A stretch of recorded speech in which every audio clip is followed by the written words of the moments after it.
The Alpha King dropped from the saddle, his boots hitting the frozen earth with a heavy thud. A mountain of a man wrapped in dark fur, his pale gray eyes locked onto the widow's porch. There, sprawled across the wooden boards, were his prized hunting hounds. They didn't stand. They didn't greet him. The lead hound merely yawned, pressing her heavy head against the widow's patched skirt. The king's leather gloves creaked as his hands curled into fists. He had broken armies, yet this quiet woman holding a basket of kindling had somehow stolen the only creatures he trusted. He took one heavy step forward. But to understand how the fiercest beasts in the kingdom ended up at her door, we have to go back to the third night of the winter storm. The hounds came on the third night of the storm, silent as ghosts through the snow.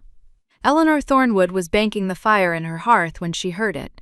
Not a bark, not a growl, but the soft scrape of claws on frozen wood. She straightened, slowly, her hand reaching for the iron poker beside the fireplace.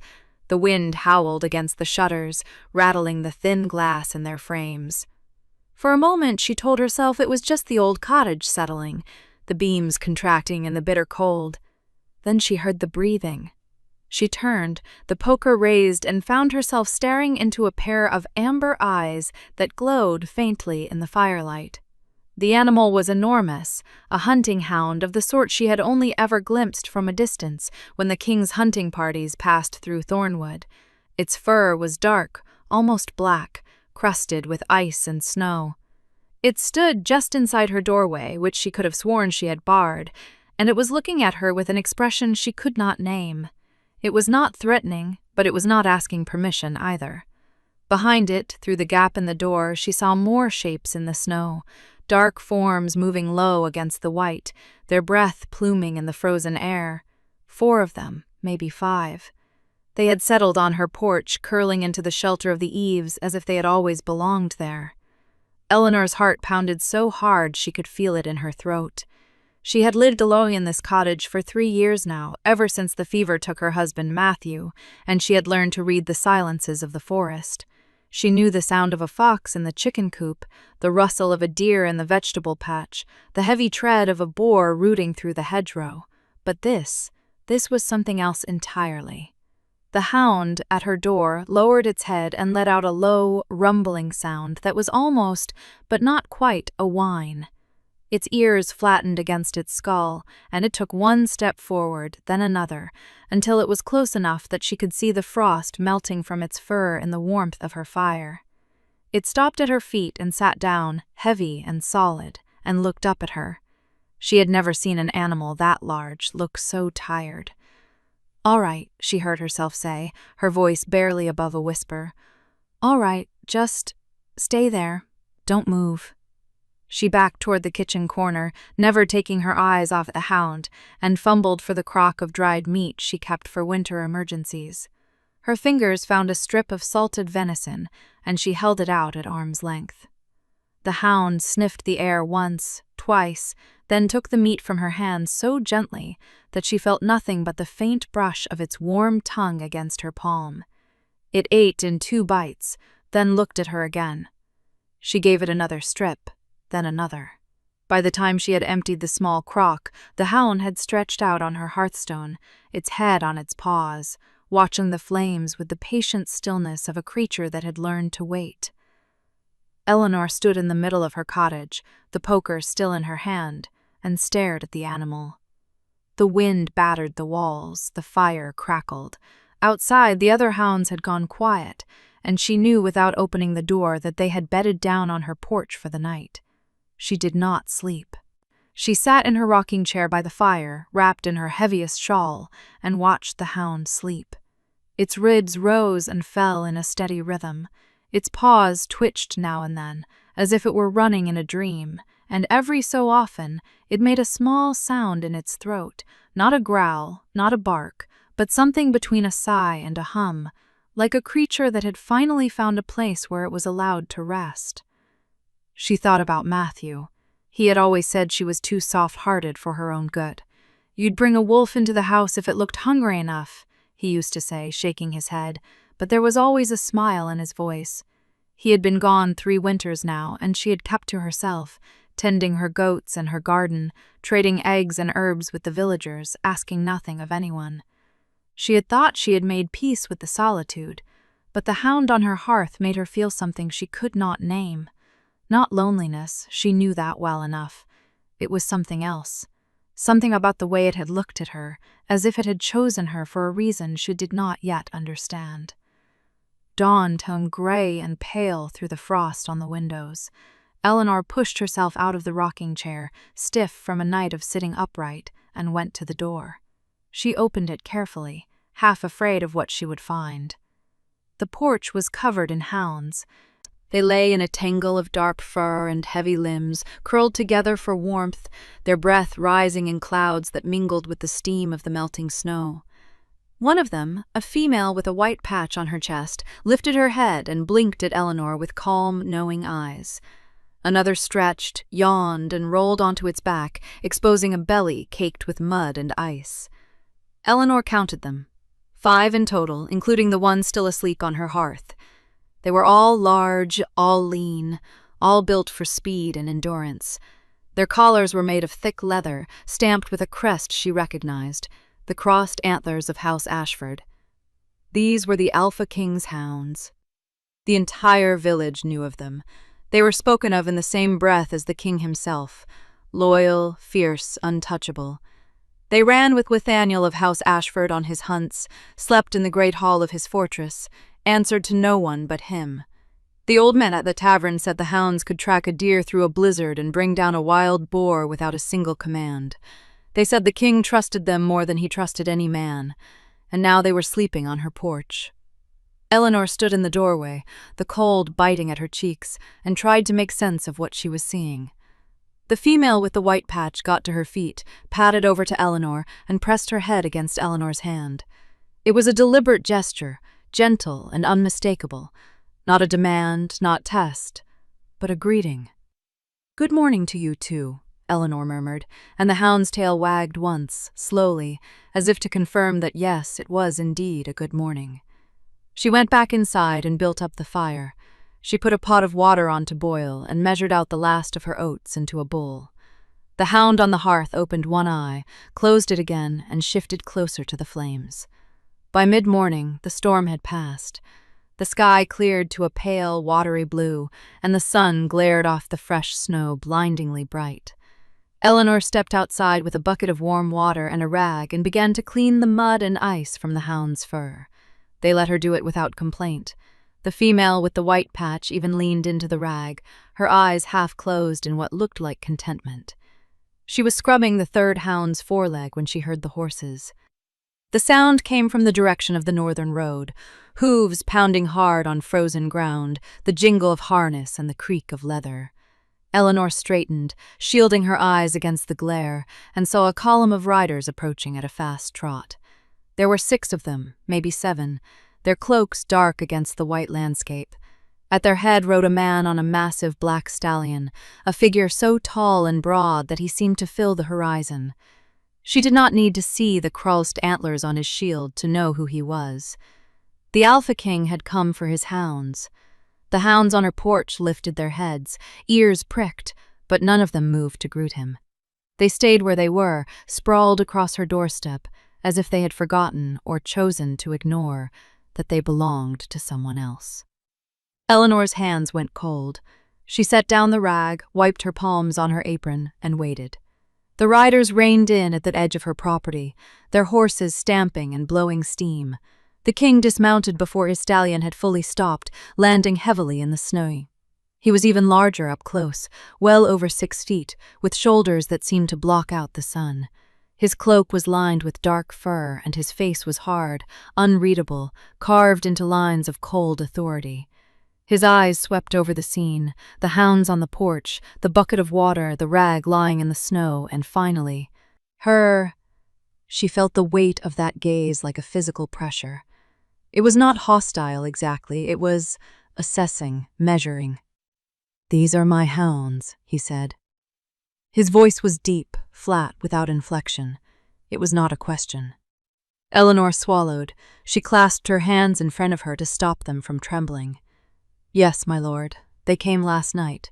During the storm." He said nothing.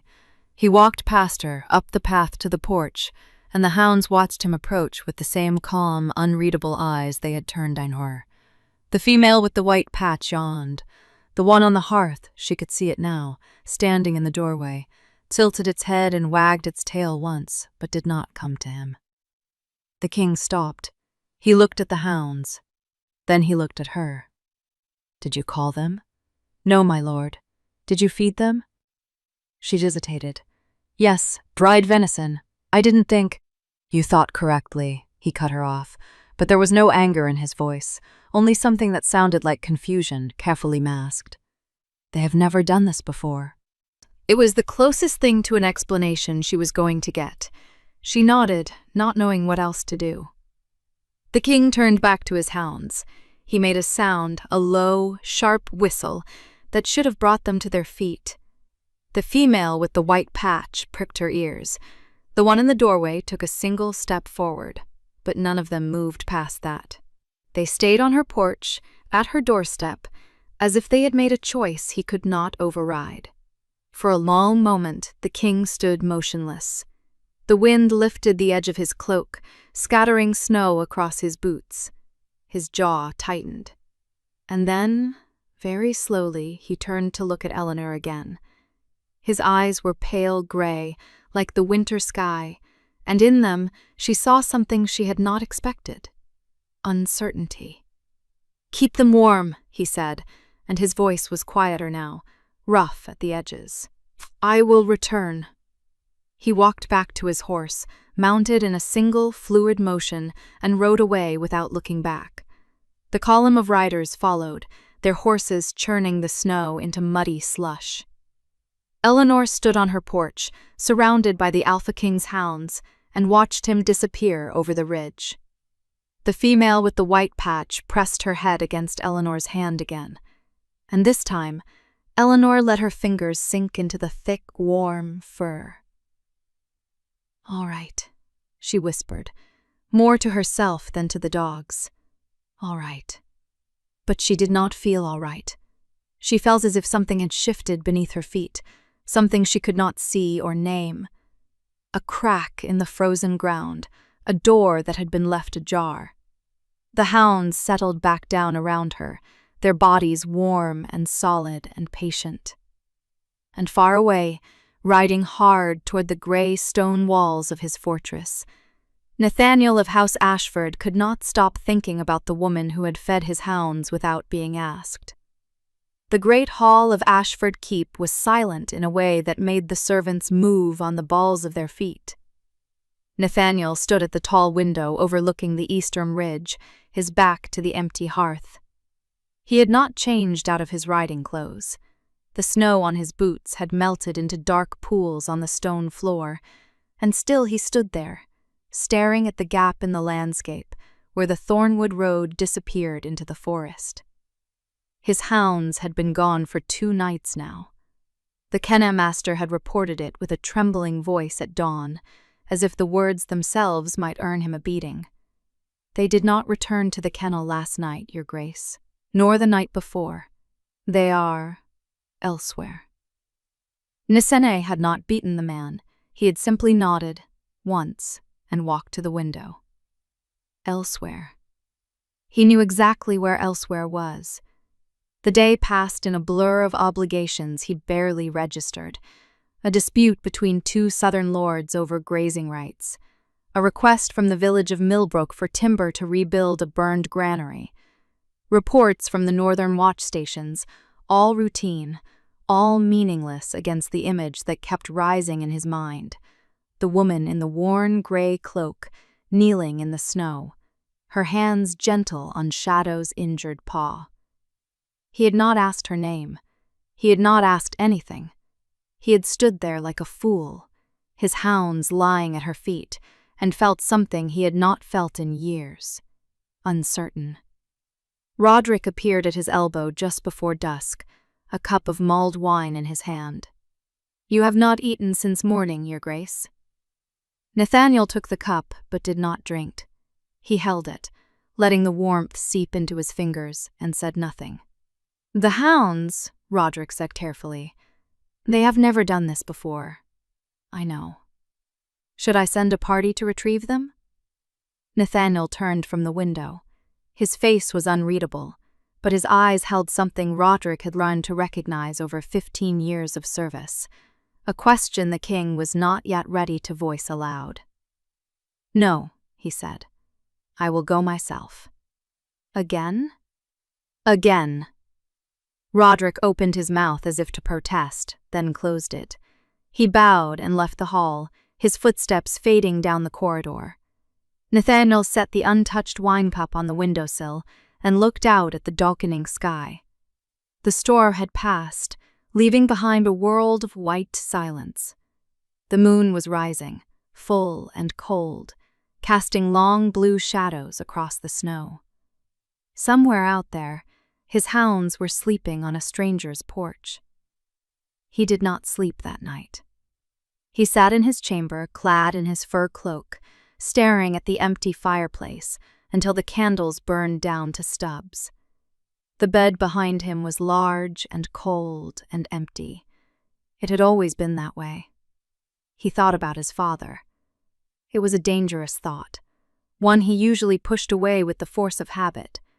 But tonight, in the silence of the keep, with the new moon climbing over the ridge, the memory pressed against the edges of his mind like a hand against a cracked door. His father had kept hounds too, a different breed, smaller and faster, built for hunting deer in the deep woods. Nathaniel remembered the old Alpha King kneeling in the kennel, letting the dogs lick his face, laughing in a way he never laughed in the great hall. "They do not love me because I am king," his father had said once, when Nathaniel was small enough to sit on his knee. "They love me because I am theirs. There is a difference." Nathaniel had not understood then. He understood now, perhaps for the first time. He had spent 20 years building a kingdom on fear and respect. He had crushed rebellions, exiled traitors, signed treaties with an iron hand. His word was law. His name was spoken in whispers from the northern fjords to the southern plains. And yet, his hounds had left him for a woman who had not asked for anything. Not for gold, not for protection, not for his name or his title or his power. She had simply fed them. He rode out before dawn, alone. The cold bit through his cloak, but he did not slow. The horse knew the way, and he let it choose the pace. The snow had crusted overnight, and the hoofbeats made a sharp, rhythmic cracking sound that echoed through the empty forest. He reached the edge of Thornwood village just as the first light touched the rooftops. He reined in his horse at the top of the ridge and looked down. Smoke rose from her chimney, thin and pale against the gray sky. The hounds were exactly where he had left them, sprawled across her porch, their heads on their paws, their ears pricked toward the door as if waiting for something. She came out a moment later, a basket of kindling in her arms. She stopped when she saw him. He did not move. He sat on his horse, a dark figure against the pale sky, and watched her. She did not run inside. She did not call out to him. She simply stood there, the basket hugged against her chest, and waited. He urged his horse forward, down the slope, across the frozen stream, until he was close enough to see the gray streaks in her hair and the small scar above her left eyebrow. She did not step back. "Your Grace," she said. Her voice was steady, though her fingers tightened on the basket. "You know who I am. Everyone knows who you are." She glanced at the hounds, who had risen to their feet but made no move toward him. "They have been good. I hope you are not here to take them away by force." The statement was so direct, so unguarded, that he almost smiled. Almost. "They are my hounds," he said. "They are," she agreed, "but they chose to stay." There it was again, that word, chose. He dismounted slowly, keeping his movements deliberate, and let the reins fall. The horse stood still, steam rising from its flanks. He walked toward the porch. The hounds watched him, their tails wagging in a low, uncertain rhythm. Shadow, the male with the white patch, the one she had tended, took a step toward him, then stopped, looking back at her, as if asking permission. Nathaniel felt something twist in his chest, something that was not anger, not jealousy, but something rawer and harder to name. "What did you do to them?" he asked. She set the basket down and straightened. "Nothing. Nothing. I gave them water. I gave them a place out of the wind. I bound Shadow's paw because it was bleeding." She met his eyes, and there was no fear in hers. "That is not doing something. That is just being a person." He stood on the frozen ground, a head taller than her, his hands empty at his sides. The hounds had settled back down, forming a loose circle around her feet, and he understood with a clarity that burned that they were not guarding her from him. They were guarding her for her. And they were guarding him, too, in their way. Because they had not left, they had stayed, and they had brought him here. And they were waiting for him to understand something he had spent his whole life refusing to learn. He did not know how to say any of this, so he said nothing. He turned, walked back to his horse, and mounted in silence. He gathered the reins and looked down at her one last time. "I will return," he said. She did not ask when. She simply nodded, picked up her basket, and carried it into the house. The hounds watched him ride away, but they did not follow. And Nathaniel, for the first time in 20 years, rode back to his fortress without a single certainty left in his heart. The morning after the king's visit, Eleanor woke before dawn. She lay still for a moment, listening. The wind had died down overnight, and the silence felt heavier than the storm had been. Through the thin curtain she could see the pale gray light seeping in, and she knew the snow had stopped. She also knew, without looking, that the hounds were still there. She could hear them, not barking, not whining, just breathing. The soft, rhythmic sound of large animals sleeping close to the walls of her cottage. One of them, she thought, was pressed against the door itself. She could feel the faint vibration of its weight against the wooden planks. Thomas was still asleep on his pallet in the corner, his thin blanket pulled up to his chin. She watched him for a moment, the way his face relaxed in sleep, the way his hand rested open on the straw mattress. He had been quiet since the king's visit. Not frightened exactly, but watchful. He had asked her only one question, just before bed. Did he come to take the dogs away? She had told him no. She had told him the dogs had chosen to stay, and the king had let them. Thomas had nodded as if that made perfect sense, and then he had fallen asleep. Eleanor wished she could be so untroubled. She rose quietly, pulled her wool shawl over her shoulders, and padded to the door. She pressed her ear to the wood. The breathing on the other side continued, steady and deep. She counted to 10, then slowly, carefully, pulled the latch. The door swung inward. The hound lying against it tumbled slightly, then scrambled to its feet with a grunt.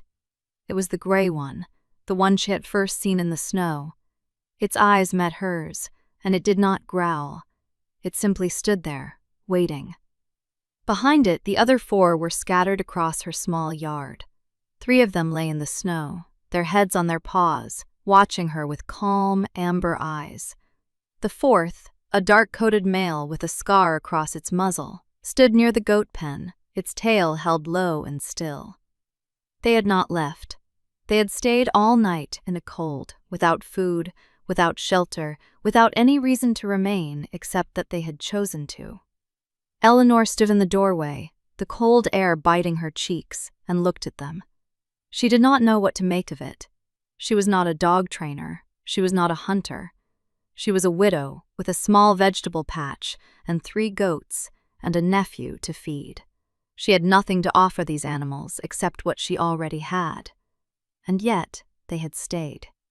She closed the door, went to the hearth, and stirred the embers back to life. An hour later, the sun had not yet risen, but the sky had turned a pale, watery pink over the tree line. Eleanor worked quietly in the small kitchen space, her hands moving with the practiced efficiency of a woman who had learned to make do with little. She had flour, not much, but enough. She had a lump of starter dough she had kept alive since before her husband died. She had a handful of dried herbs, thyme and rosemary, and a small piece of salt pork she had been saving for a special occasion. This, she decided, was a special occasion. She built up the fire, mixed the dough, and set it to rise where the warmth of the hearth. Then she took the salt pork, diced it fine, and put it in a pot with water and the herbs. She added a few carrots from the root cellar, the last of the winter store, and let it simmer. The smell filled the cottage. Thomas woke to it, sitting up and rubbing his eyes. "What are you making?" "Bread," she said, "and soup. For breakfast. For whoever wants it." He looked at her, then at the door, and seemed to understand. He did not ask any more questions. He simply got up, folded his blanket, and went outside to feed the goats. By the time the bread came out of the oven, golden-crusted, steaming, fragrant, the sun had cleared the tree line, and the snow was beginning to melt in patches. Eleanor wrapped the loaf in a clean cloth, ladled the soup into a clay bowl, and carried both to the door. She stepped outside. The hounds rose as one, their ears pricked, their eyes fixed on her. She walked to the center of the yard, set the bread and the bowl on the flat stone she used for grinding herbs, and stepped back. "This is for you," she said quietly. She did not try to pet them. She did not call them by name. She simply turned and walked back inside, leaving the food on the stone. Through the window, she watched. The gray hound approached first. It sniffed the bread, then the soup. It looked toward the cottage, directly at the window where she stood, and then it lowered its head and began to eat. The others joined it, crowding around the stone, their tails wagging slowly. They ate everything, every crumb, every drop of broth. When they were done, the gray one lay down on the stone, its chin resting on its paws, and closed its eyes. The other four settled around it, forming a loose circle in the snow. Eleanor watched them for a long time. Then she went back to her work. The bread she had made for them was the last of her flour. The soup had used the last of her salt pork. She did not know when she would be able to replenish either.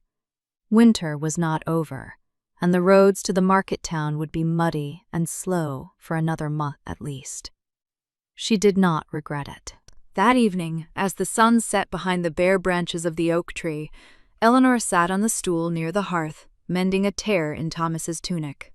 Thomas was on the floor, carving a small piece of wood with a blunt knife, his tongue sticking out in concentration. She heard the soft thud of paws on packed snow outside the door. Then a low, rumbling sound, not a growl, but something else. Something deeper, something that vibrated through the floorboards. Thomas looked up. "Is that them?" Eleanor set down the tunic and went to the door. She opened it a crack. The gray hound was lying on her doorstep, its nose pressed against the gap. The sound was coming from its chest, a low, steady purr of contentment. It was the first time she had seen any of them make a sound that was not a bark or a whine. She knelt down, slowly, and held out her hand. The hound lifted its head, sniffed her fingers, and then pressed its forehead into her palm. She stayed there, on her knees in the cold doorway, her hand resting on the dog's head, and she felt something shift inside her chest. Something small and fragile and unfamiliar. She was not alone. The thought surprised her. She had been alone for 3 years, ever since the fever took her husband in the spring planting season. She had learned to live with the silence, with the empty side of the bed, with the meals she cooked for one. She had made peace with it, or so she had thought. But this warm, breathing weight against her door, this silent animal that had chosen to stay, it changed something. She did not know what. She only knew that, for the first time in a long time, she did not want to close the door. She left it open a crack just wide enough for the gray hound to push its head through if it wanted to. It did not. It lay down again, settled its chin on its paws, and let out a long, slow breath. In the darkness of the cottage, with the fire crackling and Thomas's soft breathing behind her, Eleanor sat and listened to the sound of 5 large hounds sleeping outside her door. And miles away, in the stone fortress on the hill, Nathaniel stood at his window, staring toward the distant lights of Thornwood Village, his hands clasped behind his back, his jaw taut. He had not slept. He had not eaten. He had not sent anyone to retrieve the hounds, because he knew with a certainty that sat like a stone in his chest that if he sent for them, they would not come. And that knowledge was more terrifying than any battle he had ever fought. His hunting hounds, his loyal, battle-tested, fiercely devoted hounds, had found something he could not give them. And he did not know what it was. He did not know if he could learn. But he knew as he stood there in the cold, empty silence of his chamber that he had to find out. He turned from the window and reached for his cloak. He did not call for his horse. He did not call for his men. He simply walked out into the night, toward the village, toward the cottage, toward the woman who had somehow, without trying, taken everything he thought he owned. The hounds heard him before he reached the edge of the wood. The gray one lifted its head, ears swiveling, and let out a soft, questioning whine. Eleanor, still awake, heard it too. She rose from her stool, crossed to the door, and opened it wide. Nathaniel was standing at the edge of the clearing, his dark cloak blending into the shadows of the trees. He had not brought a torch. He had not brought a horse. He had walked, through the cold and the dark, alone. He did not come closer. He simply stood there, looking at the hounds lying in a ring around her doorstep, looking at her standing in the doorway with the firelight at her back. And then, in a voice so low she almost did not hear it, he said, "They have never done this before." She waited. "They have never left me," he said. "Not once, not for anyone." He stopped. His hands hung at his sides, and in the moonlight she could see that they were trembling, not from the cold.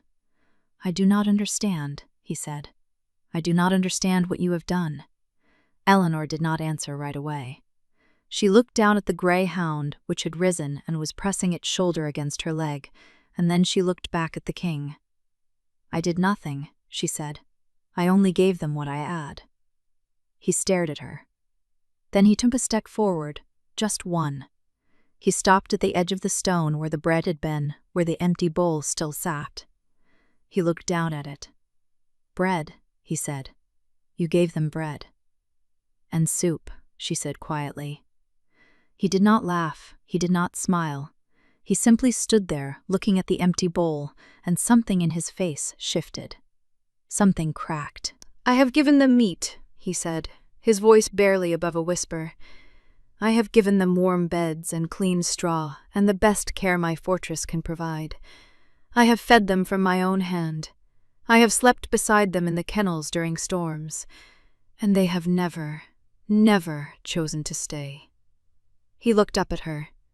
"What do you have," he said, "that I do not?" She met his gaze. She did not flinch. "Nothing you would want," she said, "and everything you do not know how to ask for." The silence stretched between them, thick and fragile, like the first ice on a winter pond. And then, slowly, the gray hound left her side. It walked across the yard, past the empty bowl, past the stone, and stopped at Nathaniel's feet. It looked up at him, and then it leaned its weight against his leg. He did not move. He did not reach down. He stood there, rigid, as if he was afraid that any movement would break whatever spell had brought him here. The hound whined, softly, and nudged its head against his hand. And Nathaniel, the Alpha King of Ashford, the man who had not wept since he was 12 years old, felt his eyes burn. He did not cry, but he came very close.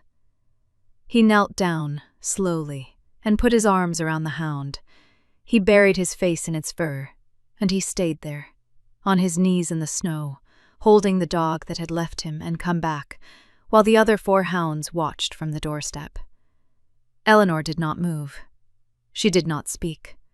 She simply stood in the doorway, the firelight warm behind her, and let him have this moment.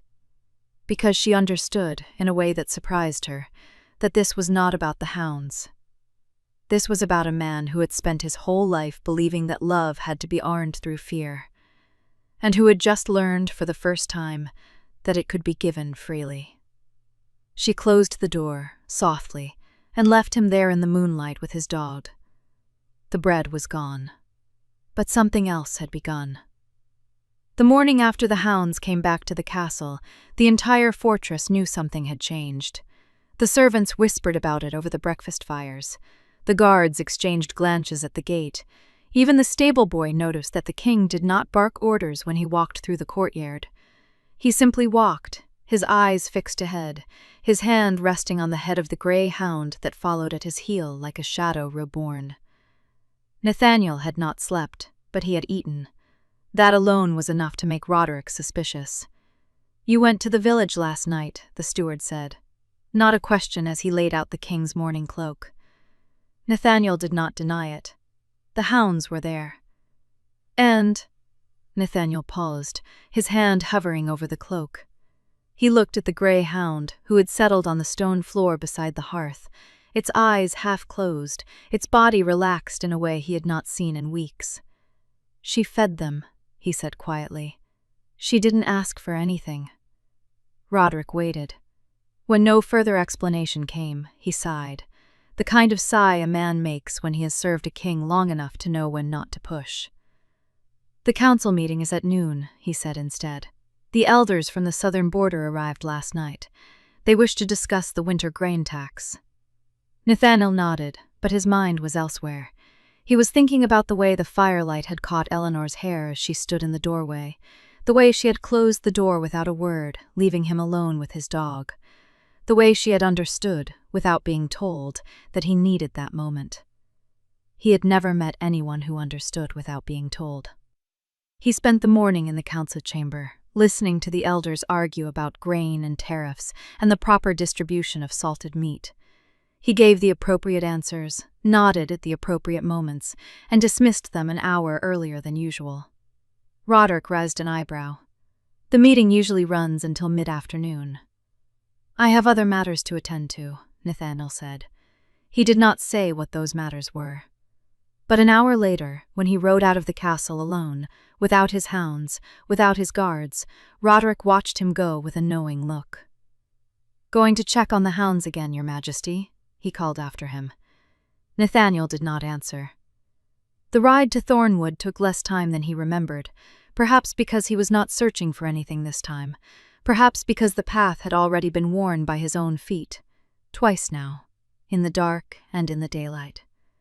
He dismounted at the edge of the village, tying his horse to a post near the well.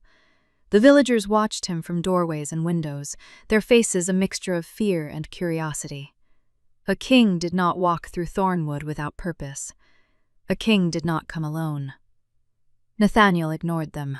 He walked to the edge of the village, where the path led to a small cottage with a sagging roof and a patch of frozen garden.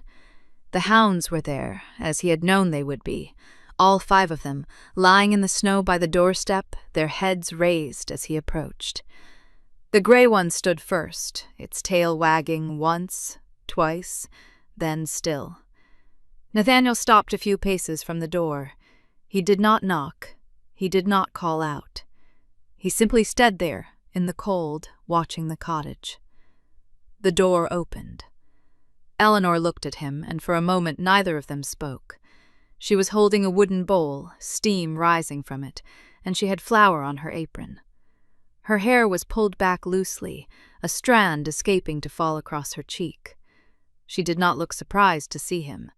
"Your Majesty," she said, and her voice was calm as if kings came to her doorstep every day. "The hounds," Nathaniel said. "I came to see the hounds." It was a lie, and they both knew it. Eleanor did not call him out on it. She simply nodded, set the bowl down on a stump by the door, and wiped her hands on her apron. "They've been here since last night," she said. "They ate the rest of the stew. I had to borrow flour from Martha." She said it without complaint, without expectation, just a simple statement of fact. Nathaniel felt something shift in his chest, something he did not have a name for. "I will repay you," he said. "I didn't ask you to." "I know." The silence stretched between them, not uncomfortable, but not easy either. It was the silence of two people who did not know each other yet, but were beginning to learn the shape of each other's presence. Eleanor looked at him, and then at the old wooden stump beside the door. It was too low to be a proper chair, too rough to be a table, but it was there, and it was dry, and it was the only place to sit. She gestured toward it. "You can sit, if you want." Nathaniel looked at the stump. It was small, worn, barely large enough for a child. He was a man of towering height, broad-shouldered, built for command and combat. Sitting on that stump would make him look ridiculous. He sat down. It was ridiculous. His knees came up too high. His back had to bend forward. He looked like a giant trying to perch on a child's toy. But he sat. Eleanor's lips twitched, the barest hint of a smile, before she turned back to the door. "I was just making tea," she said. "Do you drink herbal tea, Your Majesty?" "I drink whatever is put in front of me." She disappeared inside, and Nathaniel sat on the stump, his hands resting on his knees, the hounds settling around him like a furry guard. The gray one lay at his feet, its head on his boot, the others curled up in the snow, watching the cottage door with patient eyes. A few minutes passed. The villagers who had been watching from a distance slowly lost interest, returning to their own chores. A chicken scratched in the dirt. Smoke rose from a chimney nearby. The world felt ordinary, quiet, untouched by the weight of crowns and councils. Eleanor came out with 2 steaming cups. She handed one to him without ceremony, wrapping her own hands around the other, and sat down on the doorstep, not beside him, but close enough that he could smell the wood smoke and flour on her clothes. Nathaniel looked at the cup. The tea was pale green, with small leaves floating on the surface. It smelled of mint and something earthier, something he could not name. He hesitated. He had been offered many things in his life: tribute, loyalty, flattery, deals, but a cup of tea, handed to him without expectation, without a request for something in return, felt foreign. He took a sip. It was bitter and warm and surprisingly good. "Mint," he said. "And nettle," Eleanor said. "Good for the joints." He looked at her sharply. She did not flinch. "You favor your right knee when you dismount, I noticed yesterday." He stared at her for a long moment. Then he looked down at the cup and took another sip. "It's an old injury," he said, his voice low. "From a battle, 10 years ago. It gets worse in the cold." He nodded.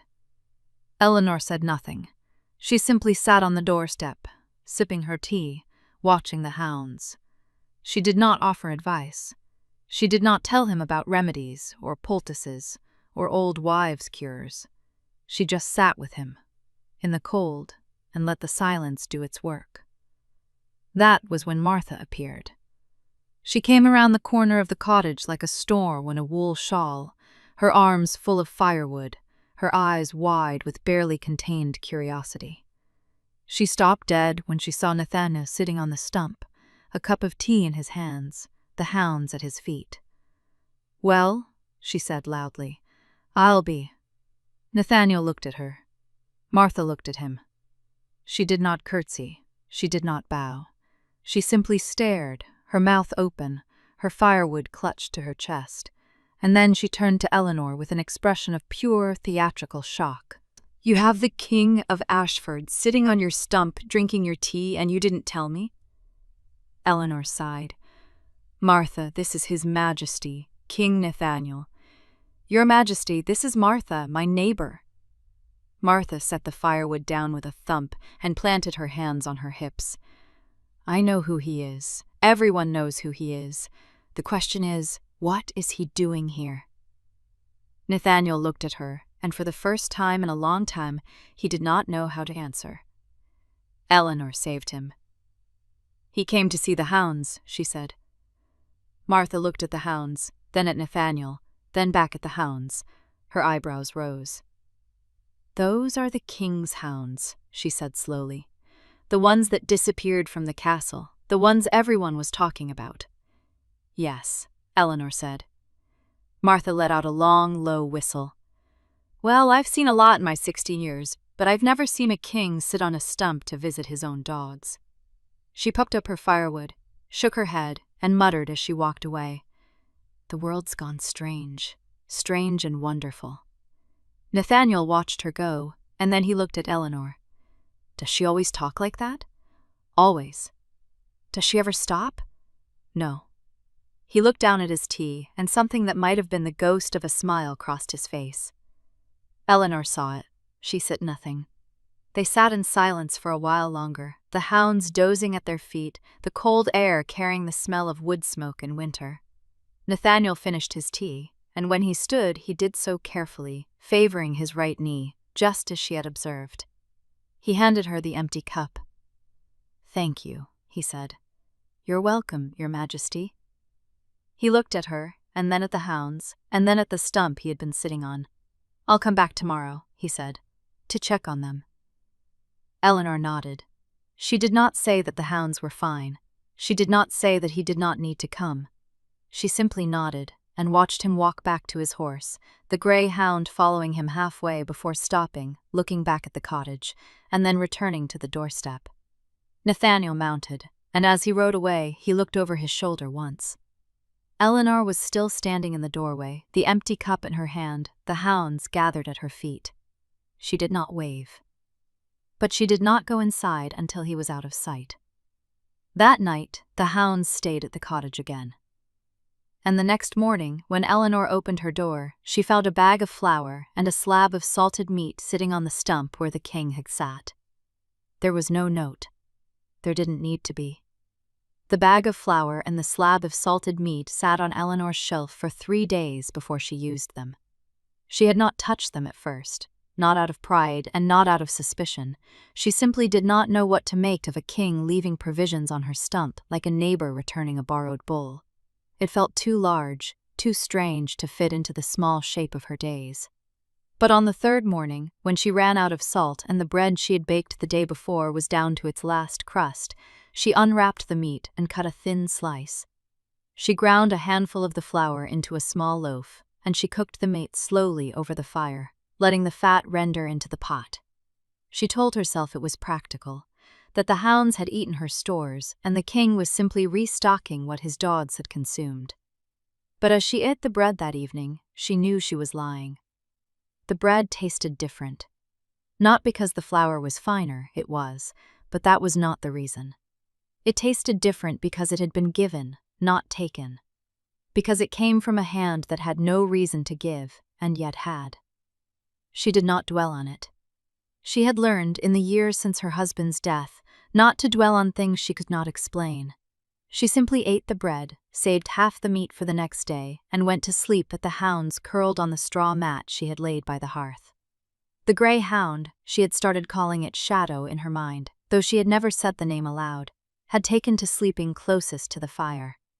It was the one that had first approached her on that stormy night, and it remained the most watchful. The others followed its lead. When Shadow lay down, the pack lay down. When Shadow's ears pricked at a sound in the night, the others lifted their heads in unison. Eleanor had never owned a dog before. She had never needed one. But she found herself talking to Shadow in the quiet hours of the morning, when she was milking the goat or stirring the porridge. Low, one-sided conversations about the weather, about the price of salt at the market, about whether the roof would hold through another winter, Shadow Netto answered. But it listened. And that, Eleanor thought, was more than most people did. It was on the 4th morning after the king's visit that she noticed the limp. She was outside, splitting a small log for the fire, when she saw Shadow rise from its spot by the door. The dog took 3 steps toward her, and on the 3rd step, its front left paw lifted off the ground. It set it down again, but the weight shifted immediately to the other leg. Eleanor stopped mid-swing, the axe head hovering in the air. She set the axe down and walked over slowly. Shadow watched her approach, its tail giving a single cautious wag. She knelt on the cold ground and held out her hand, palm up, letting the dog sniff her knuckles. "Show me," she said quietly. Shadow looked at her for a long moment. Then it lifted its paw and placed it in her hand. The gesture was so deliberate, so trusting, that Eleanor's breath caught in her throat. She held the paw gently and turned it over. The pad was split. A deep, dark crack ran across the center, and the flesh around it was swollen and hot. Dried blood caked the fur between the toes. It was not a fresh wound. It had been festering for days, maybe longer. Eleanor's jaw tightened. She thought of the miles of frozen ground the hounds had crossed to reach her cottage. She thought of the long walk back to the castle that the king had made them do. She thought of how Shadow had never shown pain, never whimpered, never favored the paw until this morning. "You poor thing," she whispered. "You poor, brave thing."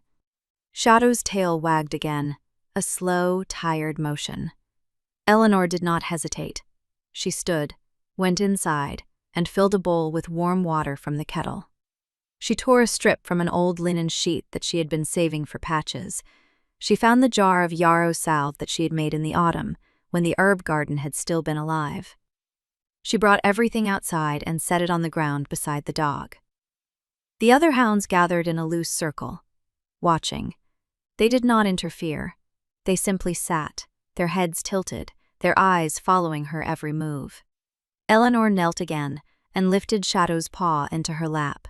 She dipped the linen strip into the warm water and began to clean the wound. Shadow flinched once, a small tremor running through its leg. Eleanor paused, her hand hovering. "I know," she said softly. "I know it hurts. But I'm not going to hear hurt you more than I have to." She worked slowly, carefully, rinsing the dried blood and dirt from the fur. The water in the bowl turned pink, then brown. She changed it twice, each time going inside for more warm water. Each time returning to find Shadow waiting, its paws still lifted, its eyes still on her. When the wound was clean, she opened the jar of salve. The smell of yarrow and beeswax rose into the cold air. She scooped a small amount onto her finger and dabbed it gently into the crack in the pad. Shadow let out a long breath, almost a sigh, and rested its head on its other paw. Eleanor worked the salve into the wound, her touch as light as she could make it. She did not rush. She did not speak. She simply sat there on the frozen ground, a widow in a patched wool dress, holding the paw of a king's hunting hound as if it were the most important thing in the world. She did not hear the horse approach. She did not hear the hoofbeats stop at the edge of the clearing. She did not look up until Shadow's ears swiveled forward and the other hounds rose to their feet, their tails lifting in recognition. Nathaniel of House Ashford sat on his horse at the tree line, watching her. She did not know how long he had been there. Long enough. His cloak was dusted with frost, and his hands were bare on the reins, the knuckles white. His face was unreadable, but his eyes were fixed on her hands, on the salve, on the bandage she was now wrapping carefully around Shadow's paw. Eleanor did not stand. She did not drop Shadow's paw. She finished tying the bandage, tucked the loose end under the fold, and patted the dog's leg gently. "There," she said to Shadow. "That should hold until it heals." Only then did she look up at the king. He had not moved. He sat on his horse like a statue carved from the same stone as his castle walls. But there was something in his expression that Eleanor had not seen before. Not anger, not suspicion. Something softer and far more fragile. She could not name it, but she recognized it, because she had seen it in her own mirror, in the months after her husband's funeral. It was the look of someone who did not understand what they were feeling. She had a split pad, Eleanor said, her voice steady. It's been infected for a while. I cleaned it and put yarrow salve on it. She'll need to rest it for a few days. No running, no hunting. Nathaniel said nothing. Eleanor stood, brushing the dirt from her knees. She picked up the bowl and the jar and the bloody strips of linen, and she carried them to the water barrel by the door. She did not hurry. She did not avoid his gaze, but she did not hold it either. She rinsed her hands in the cold water, dried them on her apron, and turned back to face him. He had dismounted. He was standing 10 feet from her, the hounds gathered around him, but his eyes were still on her hands, the same hands that had held the salve, the same hands that had touched his dog with a gentleness that he had not known how to ask for. "You didn't have to do that," he said. His voice was rough, as if he had not spoken in hours. Eleanor tilted her head. "She needed it," she said simply. "She's a dog. She's a living thing, and she was in pain." Nathaniel's jaw tightened. He looked at Shadow, who was now lying on the straw mat by the door, the bandaged paw stretched out in front of her. The dog's eyes were half closed, her body relaxed in a way that Nathaniel had never seen before. Not alert, not watchful, trusting. "I didn't notice," he said. The words came out flat, but Eleanor heard the weight beneath them. She heard the accusation he was leveling at himself. "You have a kingdom to run," she said. "You can't check every paw." "I should have." Eleanor did not argue. She simply walked to the stump where he had sat before, where the flour and meat had appeared, and sat down. She folded her hands in her lap and looked up at him. "Sit," she said. He stared at her. "I'm not your dog," he said, but there was no bite in it. "No," Eleanor agreed. "But you're tired, and your horse is tired, and the sun is going down. So sit. I'll make tea." She did not wait for his answer. She stood and went inside, leaving the door open behind her. Nathaniel stood in the yard, the hounds watching him, the cold wind lifting the edge of his cloak. He looked at the open door. He looked at Shadow, lying peacefully on the straw mat, a clean white bandage wrapped around her paw. He had not seen the wound. He had not known it was there. He had ridden his hounds hard for years, and not once had he stopped to check their paws after a long hunt. And this woman, this quiet widow with her small cottage and her half-empty pantry, had noticed in 4 days what he had missed in a lifetime. He walked to the stump and sat down. The gray hound, Shadow, lifted its head and looked at him. Then it stood, slowly, favoring its bandaged paw, and walked over to him. It pressed its head against his knee once, and then lay down at his feet. Nathaniel placed his hand on the dog's back. The fur was warm. The ribs were not as prominent as they had been a week ago. Eleanor came out with 2 cups of tea. She handed him one without a word and sat on the ground beside the stump, her back against the wood. They drank in silence. The sun set behind the trees and the cold deepened, but neither of them moved. Finally, Nathaniel spoke. "My father was killed when I was 12. Eleanor did not turn her head. She did not gasp. She simply waited. He was ambushed on the road. His own guard turned on him. They were paid by my uncle." He paused. His hand was still on Shadow's back. The hounds were with him that night. They were young, most of them. They should have protected him, but they scattered. They ran. Eleanor said nothing. "I told myself it was because they were outnumbered, that they could not have done anything, but I never believed it. I believed they abandoned him."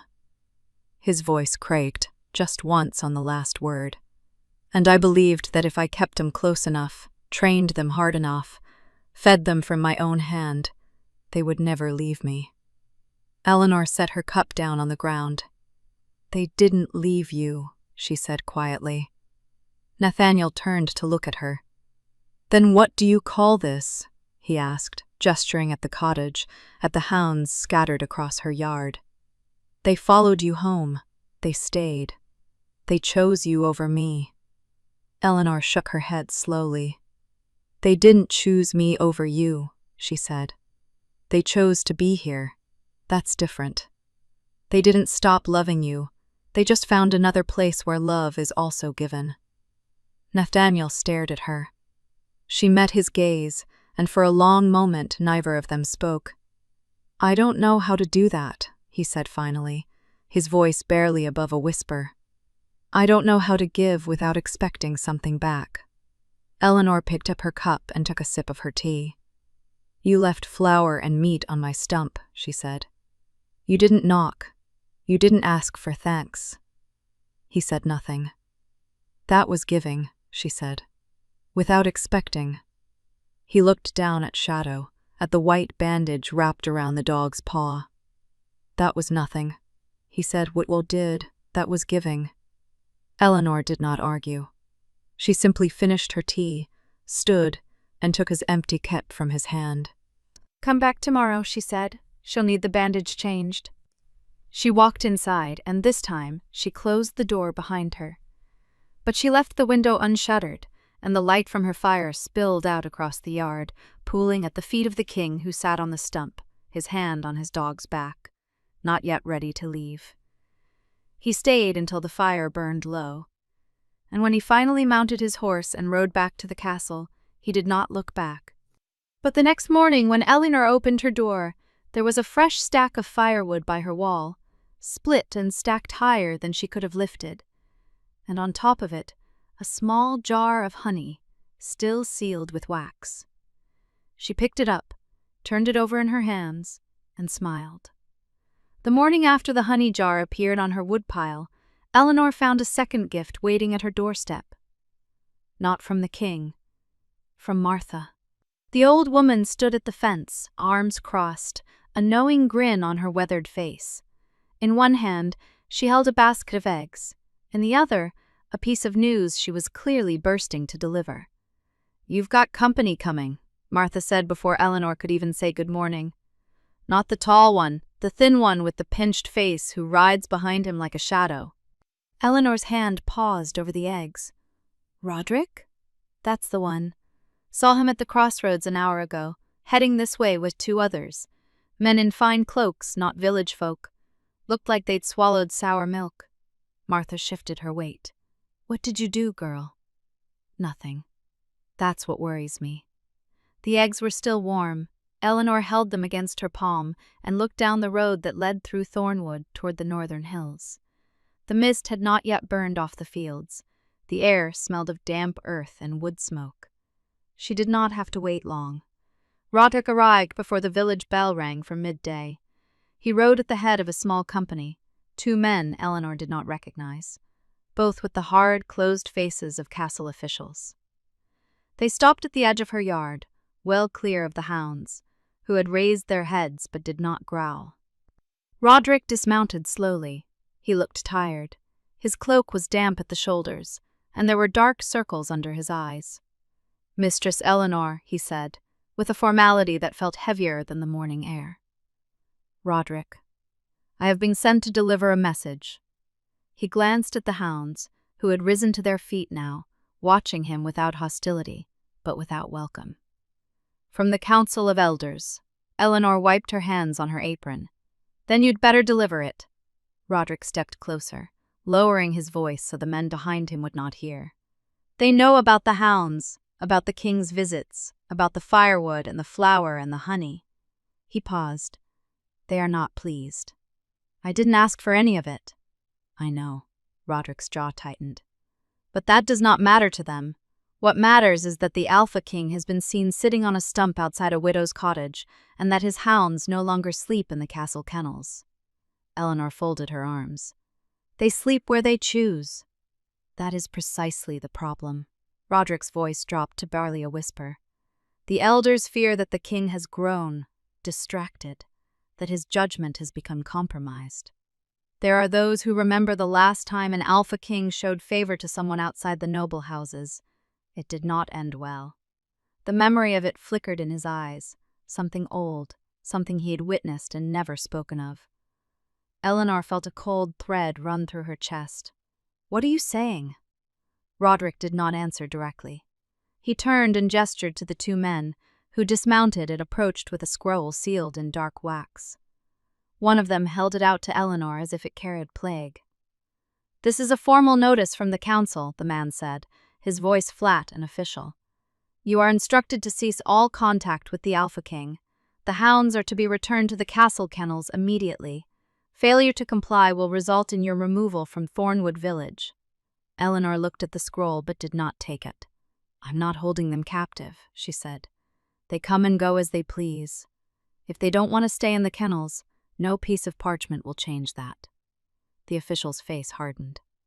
"Then the council will take measures to ensure compliance." "What measures?" He did not answer, but the silence spoke louder than words.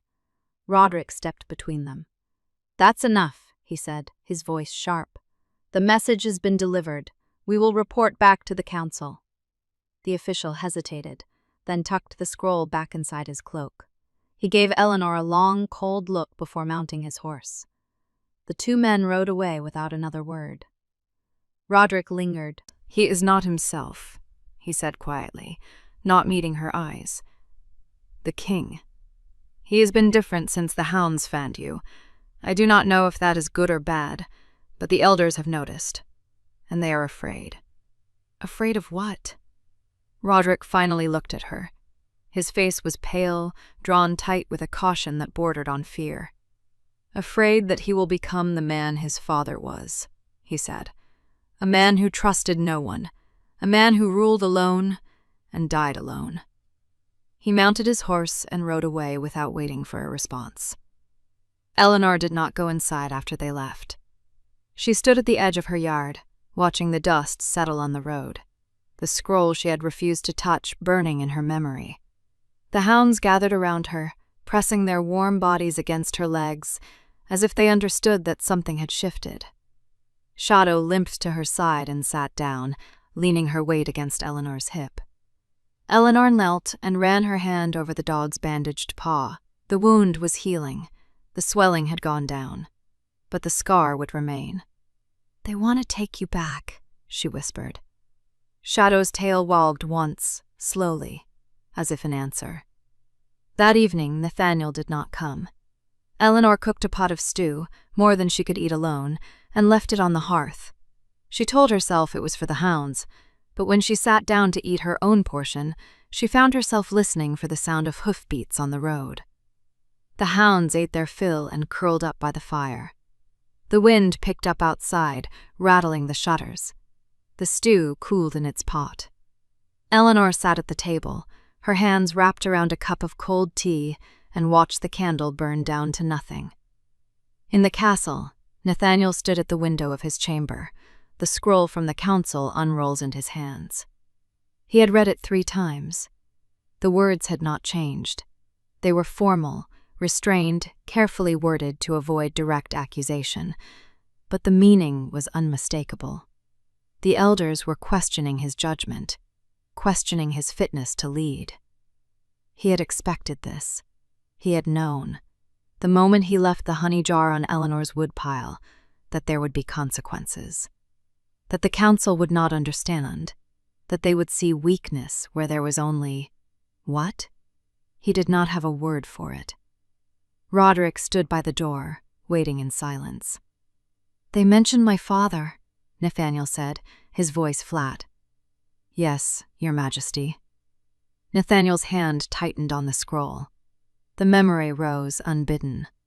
The night his father died. The hounds that had fled the kennels. The cold silence of the great hall afterward. He had been 12 years old. He had stood at this same window, watching the torches flicker in the courtyard, waiting for someone to tell him what to do. No one had.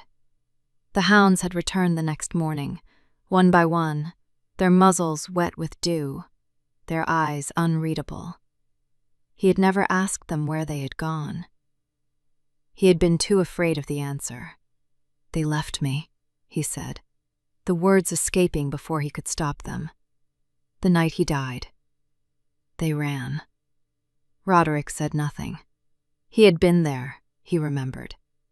I told myself it was instinct, Nathaniel continued, his voice barely above a whisper, that they sensed the violence in the air and fled, that it meant nothing. He turned from the window, the scroll crumpled in his fist. But I never believed it. Roderick took a step forward. Your Majesty, she asked me why I don't check their paws, Nathaniel said, and I didn't have an answer. I've had them for 10 years, and I never once looked at their feet. I never thought to. He looked down at the crumpled scroll. What kind of king doesn't see what's right in front of him? Roderick did not answer. There was no answer to give. Nathaniel walked to the hearth and threw the scroll into the fire. The wax seal blackened, curled, and vanished. Tell the council I will address them in the morning. Yes, Your Majesty. Roderick bowed and turned to leave. At the door he paused. Your Majesty, he said, not looking back. The hounds have not returned to the kennels tonight. Nathaniel's shoulders stiffened. They are still at her cottage. The silence that followed was longer than the distance between the castle and Thornwhip village. I know, Nathaniel said, and he did not say anything else. The night grew deeper. The fire in Eleanor's hearth burned low, casting long shadows across the walls. The hounds slept in a pile by the door, their breathing slow and steady. Eleanor lay awake, listening to the wind. She thought about the scroll she had not taken, about the cold look in the official's eyes, about Roderick's warning, and the fear that had flickered beneath his formal tone. She thought about Nathaniel, standing in his castle, reading the same words that had been meant to drive them apart. She did not know if he would come back. But when she finally closed her eyes, she saw the honey jar in her hands, the wax still sealed, the gesture so small and so deliberate that it had made her chest ache. She fell asleep, holding that image. And in the morning when she opened the door, the hounds were still there. But there was no firewood on the pile, no jar of honey, no hoofprints on the road. Only the cold mist rising from the fields and the distant shape of the castle on the hill, silent and unreachable. The first day, Eleanor told herself it meant nothing. She had not expected him to come. The warning from the council had been too sharp, too formal, the kind of message that demanded a response. And Nathaniel, she had learned, was a man who responded to pressure by withdrawing. She had seen it in the way he stood at the edge of her firelight, always a step away from leaving. She went about her morning as usual. She fed the goats, checked the garden, swept the dirt floor of her cottage. The hounds watched from the doorstep, their heads turning in unison as she passed. Shadow followed her to the goat pen and sat at the gate, his tail brushing the frost-covered grass. She did not look toward the road, not once. The second day, she added an extra bowl of stew to the pot. She told herself it was for Martha, who sometimes stopped by at midday. But Martha did not come, and when the stew was done, Eleanor ladled it into a clay bowl and set it on the stump by the door. The stump where Nathaniel had sat that first evening, holding the cup of tea as if it might bite him. The hounds sniffed the bowl but did not touch it. They knew it was not for them. Eleanor went back inside and closed the door. The third day, she found herself listening. Not for hoofbeats, not for the creak of saddle leather or the low rumble of a man's voice. She listened for silence, the particular quality of silence that descended when a man of Nathaniel's size stood still and did not move. She had learned to recognize his presence before she saw him.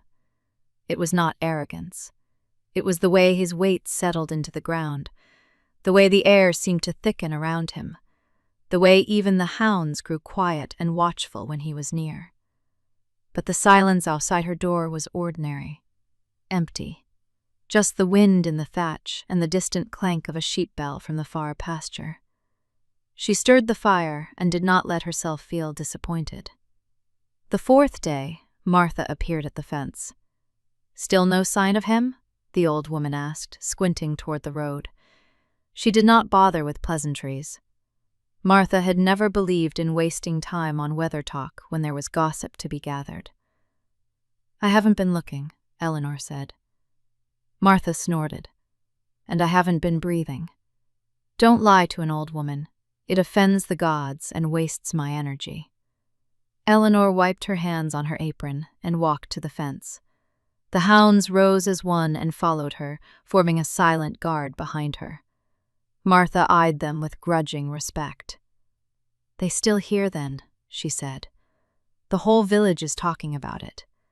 Some say the king has lost his mind, letting his best hounds sleep on a widow's porch. Others say he's testing you, seeing if you'll try to keep them." "I'm not keeping them," Eleanor said. "They choose where to sleep, and that's what scares them." Martha's voice dropped, losing its sharp edge.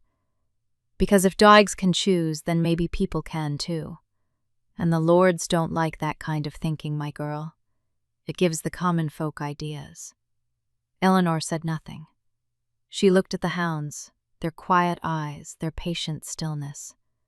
They had not left her doorstep since the morning Nathaniel had ridden away with Roderick. Not once. "They're waiting," she said softly. "For what?" Eleanor did not answer, because she did not know. She only knew that the hounds were waiting for something, or someone, and that she was waiting too. The 5th day, she woke before dawn and found the bowl untouched. The stew had frozen overnight, a thin layer of ice sealing the surface. She cracked it with her finger and tipped the contents into the slop bucket for the goats. She washed the bowl, dried it, and placed it back on the stump. Then she took a second bowl from the shelf and set it beside the first. She did not know why. She only knew that the silence was too heavy, and that the hounds had begun to whine, a low, mournful sound that none of them had made before. Shadow sat apart from the others, his head turned toward the road, his ears flicking forward and back as if he were listening for a voice only he could hear. Eleanor knelt beside him and ran her hand along his flank. He leaned into her touch, but did not look at her. "I know," she whispered. "I miss him too." She had not meant to say it aloud. The words slipped out before she could stop them, and once spoken, they hung in the cold air like a confession. She busied herself with the fire, with the kettle, with the small rituals of mourning that kept her hands occupied and her mind quiet. She did not let herself think about the way her chest had tightened when she said those words. She did not let herself wonder what they meant. The 6th day, Shadow took the bowl.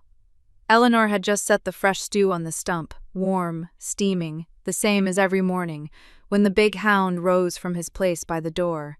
He walked to the stump, sniffed the bowl once, and then lifted his head to look at her. His eyes were dark and calm. There was no urgency in them, no hunger, only a quiet certainty, as if he had made a decision that had been forming for days.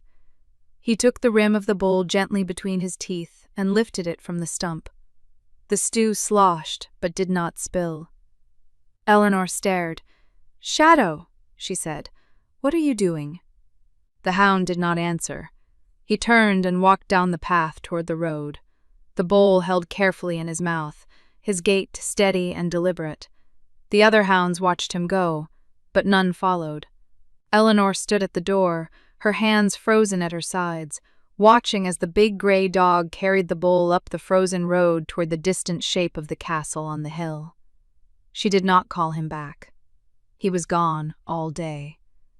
Eleanor went through her chores mechanically, milking a goat, mending the tear in Thomas's coat, sweeping the hearth. She did not look at the road. She did not count the hours. She told herself that Shadow was a smart dog, that he knew the way, that he would come back when he was ready. But her hands trembled as she stirred the stew pot, and she caught herself listening again, listening for a sound she could not name. The sun set early, as it always did in winter, and the cold crept in through the walls. Eleanor lit the candle and sat by the fire. The remaining hounds curled at her feet. The empty bowl on the stump had been joined by the second bowl, still full, untouched. She had stopped expecting him to come. The knock came just after dusk. It was not a loud knock. It was not the commanding fist of a king demanding entry. It was a single, hesitant rap, the kind of knock made by someone who was not sure they had the right to be there. Eleanor's heart stopped, then started again, faster. She crossed the room in 3 steps and opened the door. Nathaniel stood on her doorstep. He was alone. No horse, no Roderick, no torch. He wore no cloak, only a leather tunic, and his breath clouded in the cold air. His dark hair was damp with frost, and his face, usually so still, so unreadable, was bare of all pretense. He held the clay bowl in his hands. It had been washed clean, and the stew was gone. He did not speak. Eleanor looked at the bowl, then at his face, then at the ground where Shadow sat at his side, tail sweeping the frozen earth in slow, content arcs. "You came back," she said. Nathaniel looked at her for a long moment. His jaw tightened. Then he reached into his tunic and pulled out a small cloth sack. He held it out to her. She took it. It was heavier than it looked. She loosened the drawstring and saw coarse salt, good salt. The kind that came from the northern mines, the kind that cost more than a village woman could earn in a month. She looked up at him. He was not looking at her. He was looking at the hounds, at the way they had risen when she opened the door, at the way they pressed against her legs, at the way Shadow had chosen to walk back to the castle and then chose to return to her doorstep. "They carried it back," he said, his voice rough. "The bowl.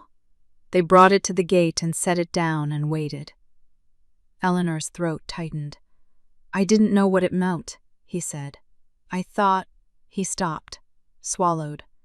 "I thought they were bringing me a message." "They were," Eleanor said softly. He looked at her then, really looked at her. And for the first time she saw something in his eyes that was not caution, not distance, not the careful armor of a man who had learned to expect betrayal. It was confusion. Not the confusion of a king who did not understand why his hounds had left, but the confusion of a man who did not understand why someone would keep sending him food. Warm, simple, unasked for food, even after he had stopped coming. "Why?" he asked. Eleanor looked down at the sack of salt in her hands. Then she stepped aside, just enough to let the firelight spill past her onto the frozen ground. "Because the bowl was still full," she said, "and I didn't want you to think I had stopped." He stood there for a long moment. The wind picked up, rattling the dry leaves in the hedge, and he did not move. Then he stepped forward. He did not enter the cottage.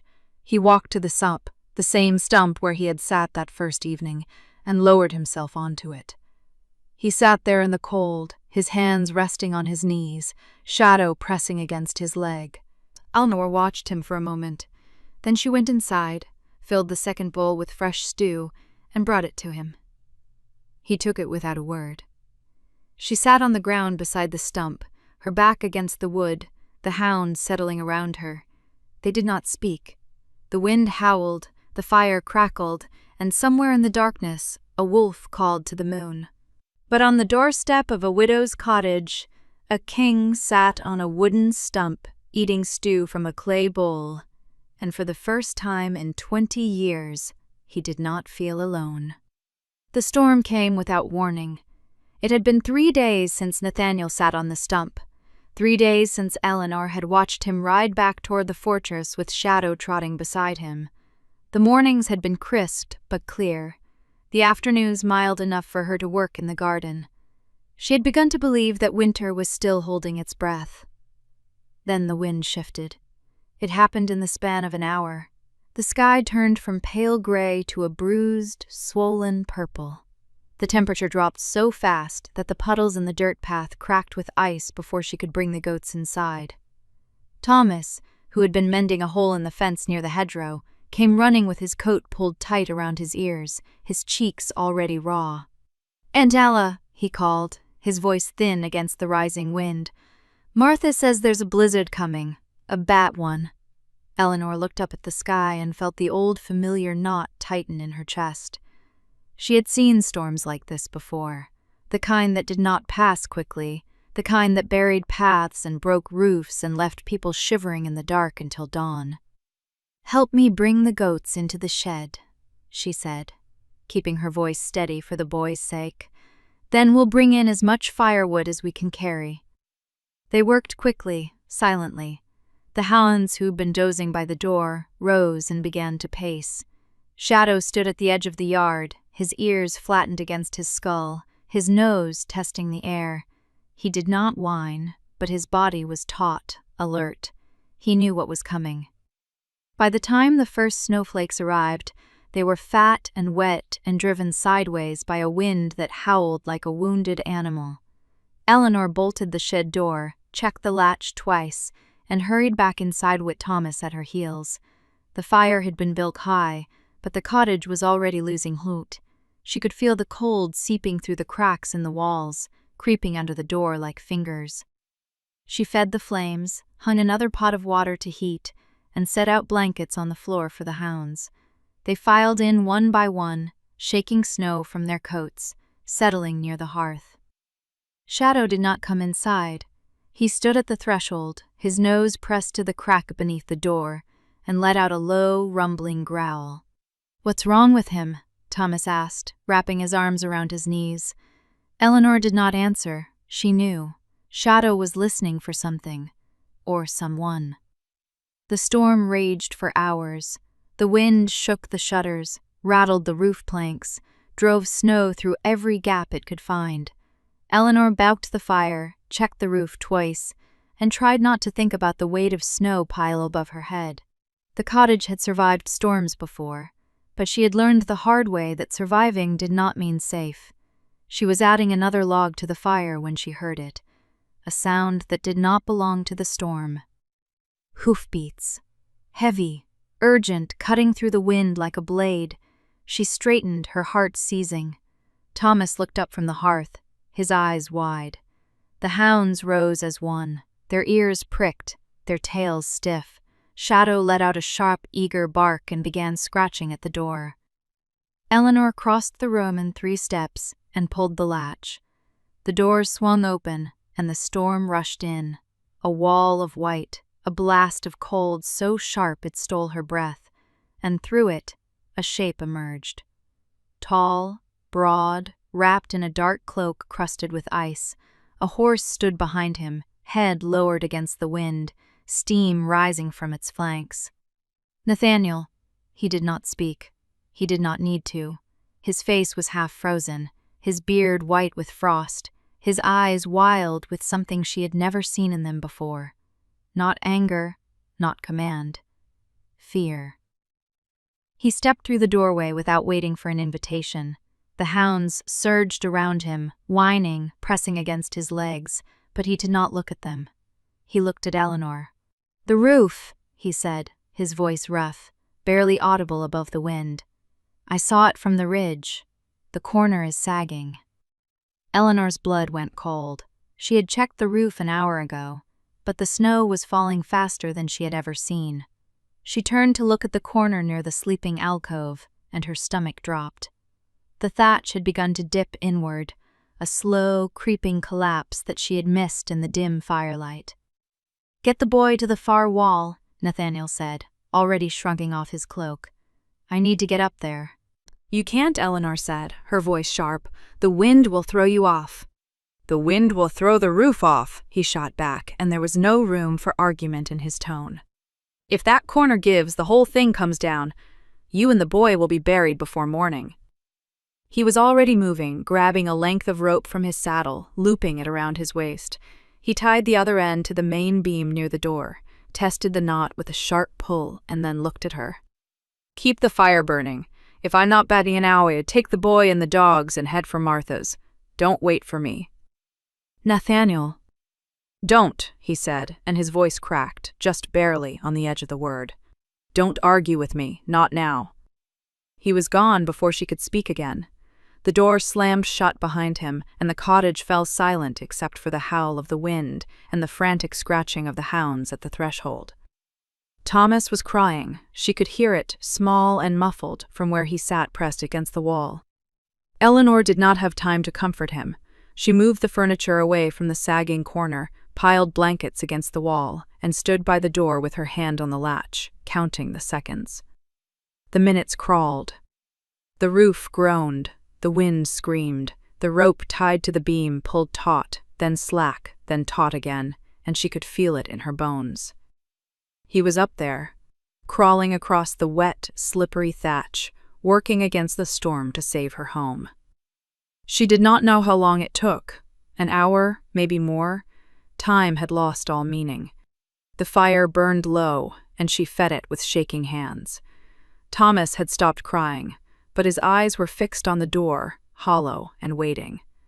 Then the door opened. Nathaniel fell through it. He landed on his knees, his hands braced against the floor, his chest heaving.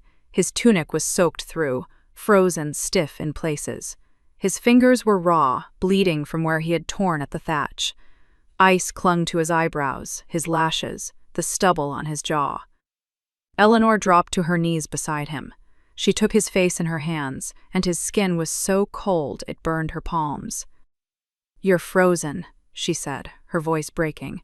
"You're frozen solid." He did not answer. He could not. His teeth were chattering too hard to form words. She pulled at his tunic, working the frozen fabric loose, and he let her. He did not resist. He sat there on her floor, shivering, bleeding, and let her undress him like a child. She wrapped him in blankets, pushed him toward the fire, and pressed a bowl of hot broth into his hands. He held it without drinking, his fingers too stiff to close around the clay. She had to tip the bowl to his lips herself, and he drank in small, halting sips, his eyes fixed on the flames. Thomas had fallen asleep, curled against the hounds, his breath slow and even. The storm still raged outside, but the roof held. The sagging corner had been lashed with rope and reinforced with planks that Nathaniel had somehow carried up with him. They sat in silence for a long time. The fire crackled. The wind howled. The hounds breathed in the rhythm of sleep. Then Nathaniel spoke. "I was 12 years old when my father died." His voice was hollow, distant, as if he were speaking from a great depth. He did not look at her. He stared into the fire, and the flames reflected in his eyes like something burning from the inside. It was winter. Not a storm like this. A still night. Cold, clear. The kind of cold that cracks stone. I woke to the sound of dogs barking. Our hounds. They were going mad, throwing themselves against the kennel gates. He paused. His hands, wrapped around the empty bowl, began to tremble. I went to the window. I saw men in the courtyard, shadows moving in the torchlight. I heard my father's voice. He was shouting, calling for the guards. And then I heard something else.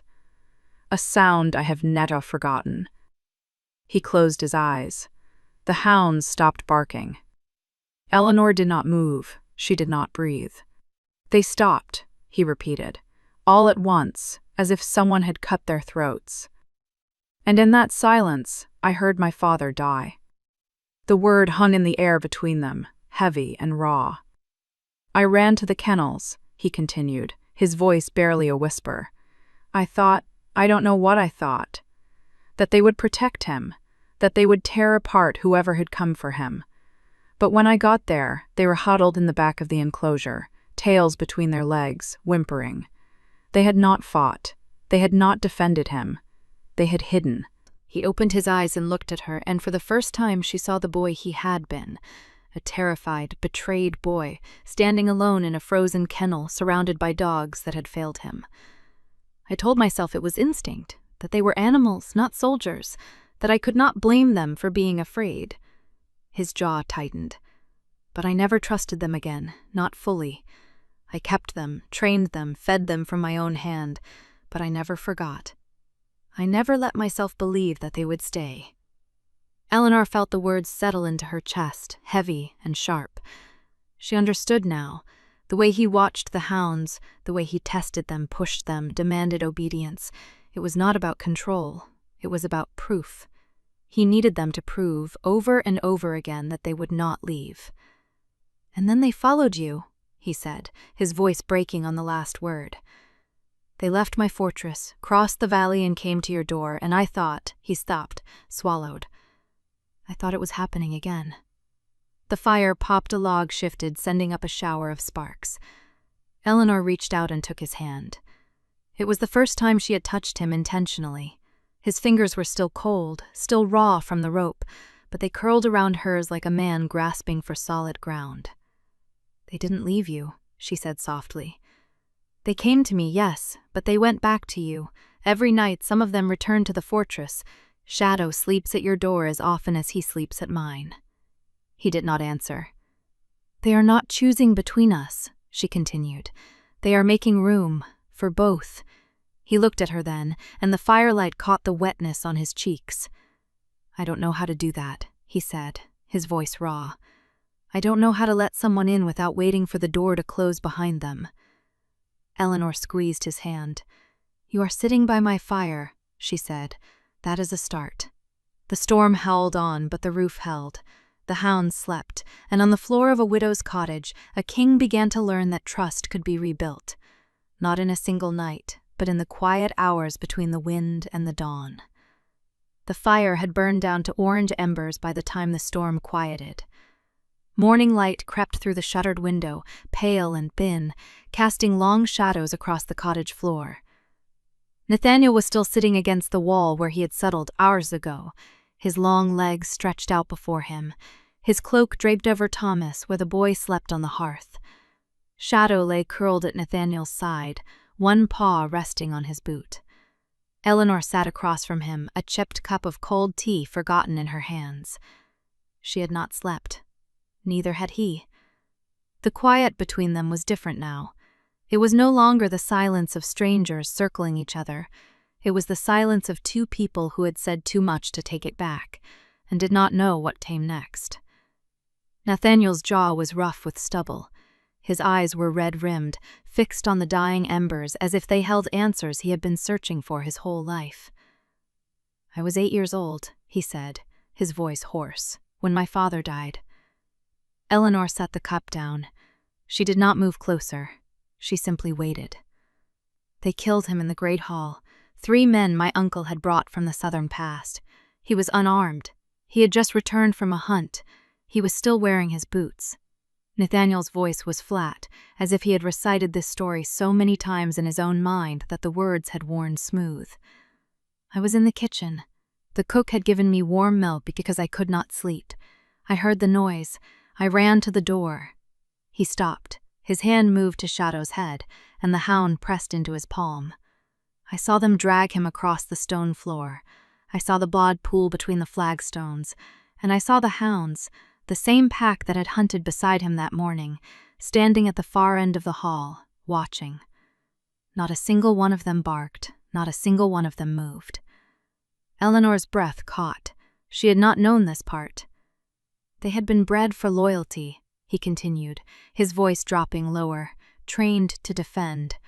My father had raised them from pups. He fed them from his own hand. And when he needed them most, they stood still and let him die." The embers popped. A log shifted, sending up a spiral of sparks. "I have never trusted a living thing since that night," he said.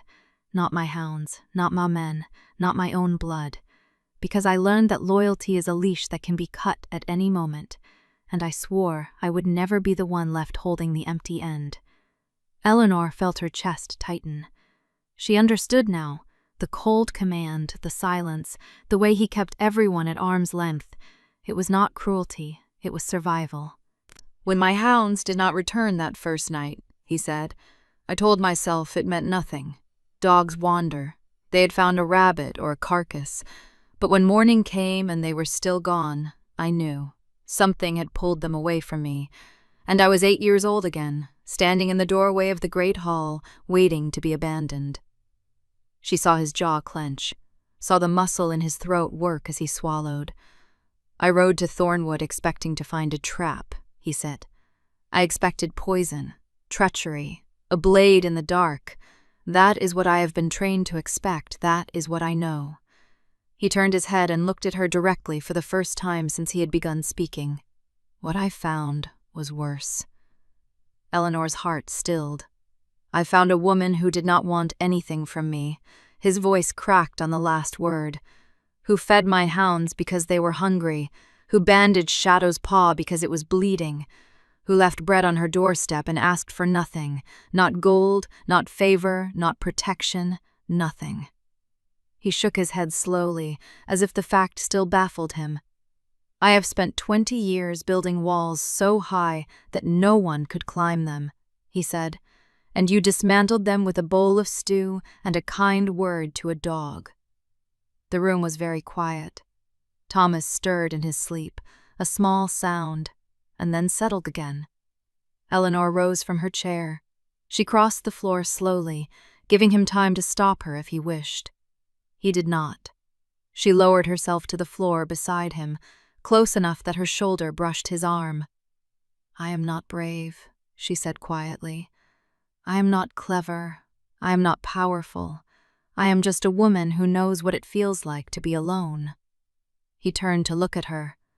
"My husband died 3 years ago," she said. "It was not violent. It was slow. A fever that took him over the course of a week. I sat beside him and held his hand while he slipped away. And I remember thinking, if I had been stronger, if I had known the right herbs, if I had prayed harder, maybe he would have stayed." She paused. "I have spent 3 years learning that some things cannot be fixed by trying harder. Some wounds need time. Some trust needs silence. Some people need to be chosen without being asked to earn it first." Nathaniel's breath was shallow. His hands were fisted on his knees. "Your hounds did not leave you," she said, her voice soft but steady. "They did not choose me over you. They found something here that reminded them of what they already had with you: warmth, safety, a hand that does not hurt. They did not stop being yours. They just made more room." He closed his eyes. A tear slipped down his cheek, catching the light of the embers. "I do not know how to be chosen," he said, his voice barely a whisper. "I have never been chosen. Not once. Not by anyone. Not even by the dogs." Eleanor reached out slowly. She took his hand, the hand that had commanded armies, that had held the leash of kings, that had rebuilt her roof in a blizzard, and she placed it on Shadow's back. The hound's ribs rose and fell beneath his palm. "He is choosing you, right now," she said. "He does not need a reason. He does not need you to be strong or silent or perfect. He is here because you are here, because you belong to him as much as he belongs to you." Nathaniel's shoulders shook. He did not try to hide it.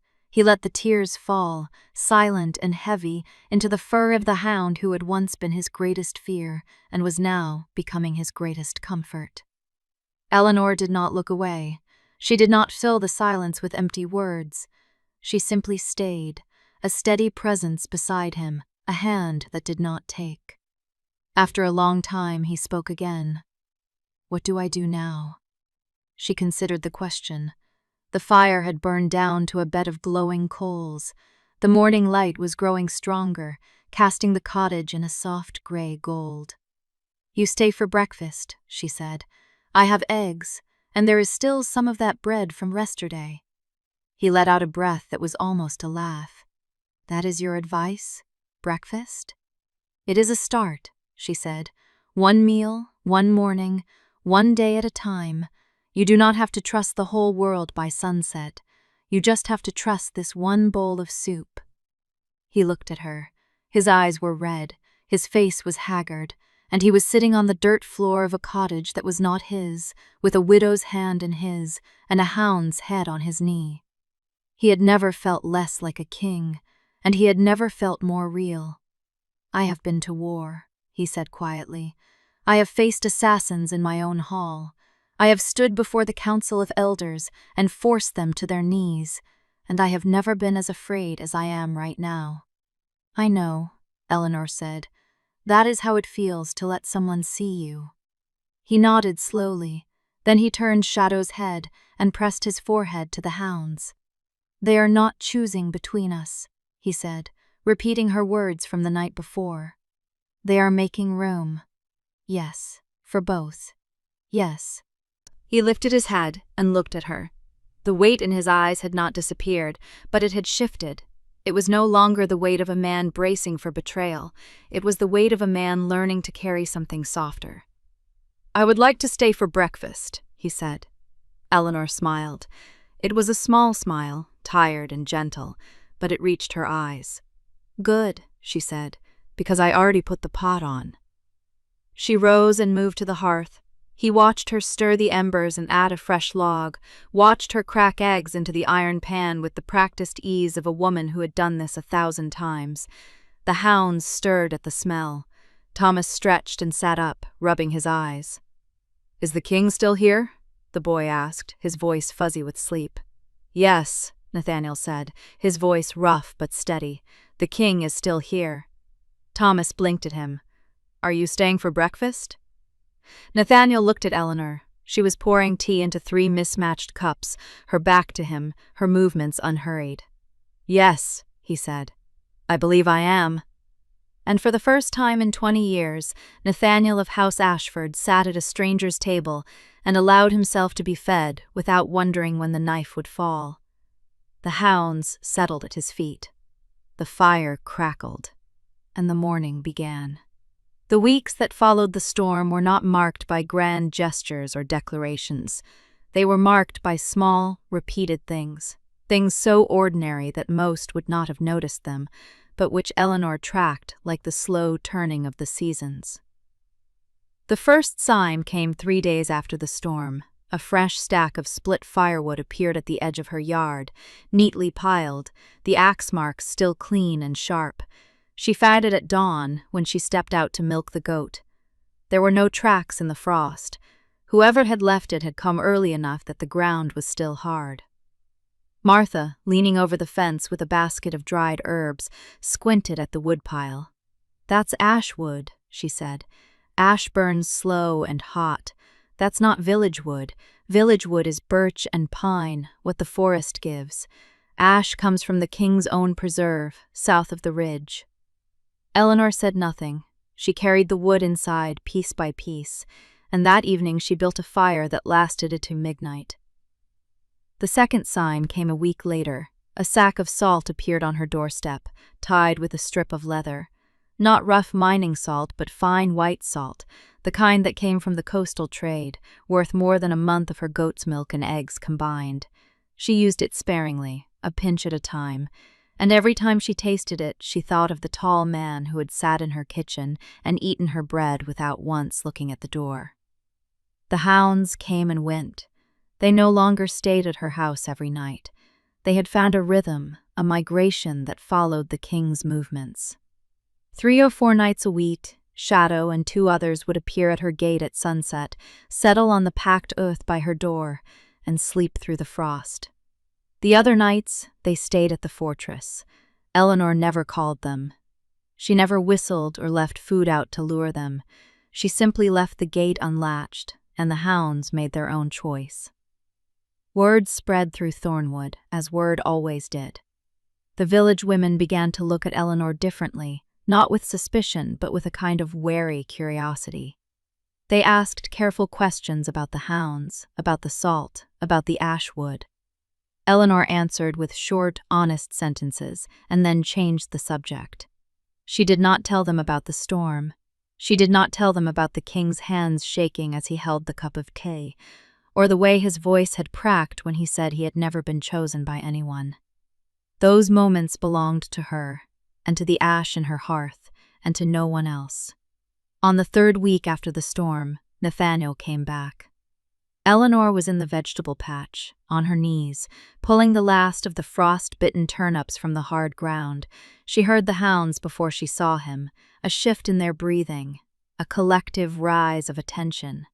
She looked up, and there he was, standing at the edge of her yard, not on horseback this time, but on foot, wearing a plain wee cloak without the fur trim, looking less like a king and more like a man who had walked a long way and was not sure he had the right to knock. He did not come closer. He stood at the fence, his hands empty, and waited. Eleanor sat back on her heels and wiped the dirt from her palms. She did not ask why he was there. She did not say his title. She simply said, "There's tea on the hearth. I'll be inside in a moment." He nodded. He did not enter the house. He walked to the old wooden stump at the edge of the yard, the one he had sat on during the first visits before the storm, and sat down. The hounds surrounded him immediately, pressing against his knees, resting their heather heads on his boots. He did not push them away. Eleanor foraged the row of turnips, washed her hands at the barrel, and went inside. She poured 2 cups of the same nettle and mint tea she had brewed on the morning after the storm. She carried them out, handed one to him without a word, and sat on the stump beside his.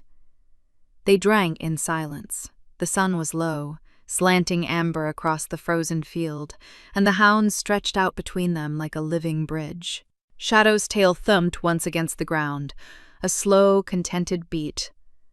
"I didn't know how to come back," Nathaniel said finally, his voice low, his eyes on the cup in his hands. "I've been sitting in that stone hall for 3 weeks, listening to the elders argue about grazing rights and border disputes, and all I could think about was this place, about the way the fire sounds in your hearth, about the way your hands move when you knead dough." Eleanor did not interrupt.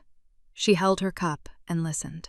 "I told myself it was the hounds," he continued, "that I was coming to check on them, that they were an asset and I had a duty to ensure their loyalty remained intact." He let out a breath that was almost a laugh. "But they were never the ones whose loyalty I was worried about." He turned the cup in his hands. The tea had grown cold, but he did not seem to notice. "Roderick asked me where I was going this morning. I told him I was going to Thornwood to inspect the southern boundary. He looked at me for a long time and said, 'The boundary is exactly where it was last week, Your Grace.' I said, 'Then I'll inspect it again.'" Eleanor smiled into her cup. "Roderick is not easily fooled." "No," Nathaniel said, "he is not, but he stopped asking after the 2nd week. He just started leaving my cloak by the door." A long silence settled between them, comfortable and unhurried. One of the hounds, a young female with a white patch on her chest, rolled onto her back and kicked her legs in the air, belly exposed. Nathaniel looked at her, then at Eleanor. "She never does that at the fortress," he said quietly. "None of them do." "They feel safe here," Eleanor said. It was not a compliment, it was a simple observation. Nathaniel nodded. "I know. That's what I've been trying to understand. I thought safety meant walls and weapons and men who feared me enough to obey. But they don't obey you. They just stay because they want to." Eleanor set her cup down on the ground between her feet. "It's not complicated, Nathaniel. You don't have to understand it. You just have to let it be." He looked at her then, fully for the first time since he had sat down. The winter light caught the gray in his beard, the lines around his eyes that she had not noticed before. He looked tired, not the tiredness of a long ride, but the tiredness of a man who had spent 20 years holding himself together and had only just realized how heavy that weight was. "I don't know how to let it be," he said. "I don't know how to stop waiting for the blade to fall." "You will," Eleanor said. "Not today, not tomorrow, but you will, because you came back, and you'll keep coming back. And one day you'll sit on that stump and realize you haven't thought about the blade in a month." Nathaniel was silent for a long moment. Then he reached down and placed his hand on Shadow's head. The hound leaned into the touch, eyes half closing. "They followed you home," he said. "That day in the snow. I've turned it over in my mind 100 times, trying to find a reason, a strategy, a trick." He shook his head. "There was nothing. They just chose." "Yes," Eleanor said. "Why?" She considered the question, turning it over with the same care she gave to her tea blends. "Because I didn't ask them for anything. I didn't command them. I didn't expect them to guard me or hunt for me or prove their worth. I just opened the door, and let them in, out of the cold. Nathaniel's jaw tightened. He did not look at her. "Maybe that's what you needed too," she said softly. "Someone to open the door without expecting you to be anything other than cold and tired and hungry." The silence that followed was not empty. It was full of things that did not need to be said, full of the crackling fire from inside the cottage, full of the soft breathing of the hounds. The sun had dipped behind the ridge, and the air was turning sharp with evening frost. Nathaniel stood. He did not lead immediately. He stood by the stump, his hand still resting on Shadow's back, and looked at the cottage, the smoke rising from the chimney, the mended patch on the roof where he had nailed the new boards, the small garden with its rows of frost-bitten turnips. "I'll bring more wood next week," he said. It was not a question. "I'll have tea ready," Eleanor said. He nodded. He turned and walked toward the path that led back to the fortress. The hounds stirred, 3 of them rising to follow him, but Shadow stayed. The old hound remained at Eleanor's feet, his head resting on her knee, his eyes on the retreating figure of the king. Nathaniel walked 20 paces. Then he stopped. He did not turn around. "Eleanor." "Yes? I don't know if I'll ever stop waiting for the blade, but I know that when I'm here, I forget to look for it." He did not wait for an answer. He continued walking, his cloak dark against the snow, the 3 hounds flanking him like a living guard. The path curved behind the hedge, and he was gone. Eleanor sat on the stump until the tea in her cup was cold. Shadow did not move. The stars came out, one by one, sharp and bright in the winter sky. She went inside. She built up the fire. She set 2 bowls on the hearth, one for herself, one for the hound, and she sat in the warmth, listening to the wind outside, knowing that he would come back. He came back the next week, and the week after, and the week after that. The rhythm settled into something that neither of them named. He would arrive on foot, always in the late afternoon, always without announcement. He would sit on the stump, she would bring tea. They would talk or not talk, depending on the weight of the day. The hounds migrated between them, never choosing one over the other, because by then they understood what Nathaniel was only beginning to learn, that loyalty was not a door that opened one way. It was a circle, and everyone inside it was home. On the first day of spring, when the frost finally loosened its grip on the ground and the first green shoots pushed through the thawing earth, Nathaniel came with a gift. It was not gold or silk or anything a king might offer. It was a wooden stool, hand-carved, the joints pegged with care, the seat sanded smooth. He set it down beside the old stump, facing the cottage. "I thought you might want somewhere to sit that doesn't leave splinters," he said. Eleanor ran her fingers over the wood. "You made this." "I had time. The elders argued for 3 days about a boundary stone. I listened to the first hour and then went to the workshop." She sat on the stool. It was the right height, the right shape, as if he had measured her without her knowing. "It's a good stool," she said. "It's a good place to sit," he replied. And that was enough. Spring came fully, and the hounds shed their winter coats in tufts that caught on the fence and the hedges. Thomas grew 3 inches and began to talk about learning to hunt. Martha's gossip shifted from the king's visits to the press of wool at the spring market. Life in Thornwood continued, as it always had, slow, ordinary, full of small troubles and smaller joys. But something had changed, and everyone felt it, even if no one said it aloud. The king's hounds no longer belonged to the fortress alone. They belonged to the village, to the path between the stone hall and the cottage with the smoke rising from its chimney. They belonged to a woman who did not command them, and a king who was learning to let himself be chosen. On a mild evening in late spring, Nathaniel sat on his stump, his old stump, not the new stool, which Eleanor had claimed for her own use. Shadow lay at his feet, and the young female with the white chest had her head on his knee. Eleanor came out with 2 bowls of stew, the same simple recipe she had made on the night of the storm.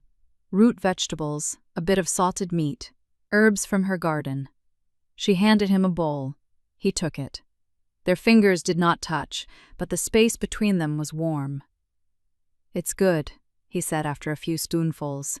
"It's the same stew I made the first time you came." "I know, it's still good."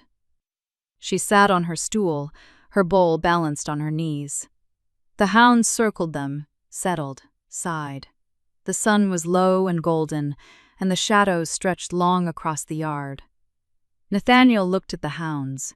He looked at the cottage.